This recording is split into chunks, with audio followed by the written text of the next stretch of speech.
afternoon, Commissioners. Today I'd like to bring to your attention a potential fraud on an enormous scale happening in your county.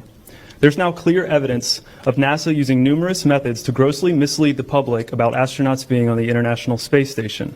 During interior ISS scenes from NASA's own live feed, the use of wires, harnesses, green screens, and virtual reality have been detected to achieve the appearance of a weightless environment.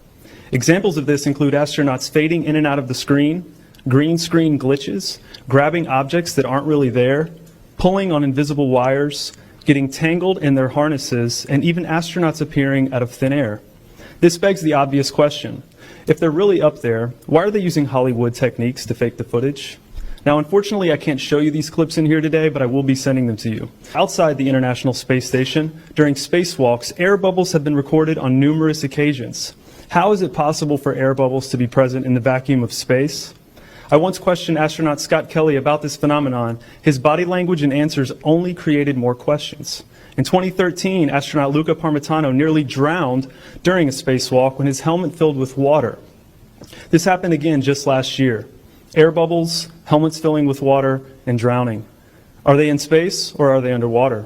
Now, what's really interesting is that they trained for spacewalks in an underwater pool with a complete ISS replica. Now, surely they aren't filming these spacewalks in an underwater pool and then editing them to appear if they're in space, because that sure would be something, wouldn't it? I'm calling on the Brevard County Commissioners to open a full investigation into NASA's fraudulent practices and use of taxpayer dollars. It costs NASA $3 billion per year to operate the ISS, and if they don't have a darn good explanation as to why they're faking these videos, I and the public would like a darn good explanation as to where our tax money is going. And if they are indeed faking the funk, it is our duty to expose and eliminate this fraudulent and astronomically wasteful ISS program. And look, I know what you're all thinking. NASA is part of the federal government, and you're just county commissioners. Even if what I'm saying is true, what can you do?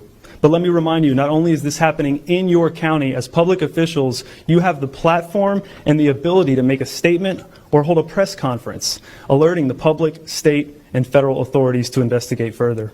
You have the power to start the conversation. Video evidence of everything I described today will be emailed to you all, and I truly hope we can get to the bottom of this. I look forward to the day that $3 billion annual budget is put towards our veterans, our homeless, maybe some of that mental health stuff the young lady just spoke about.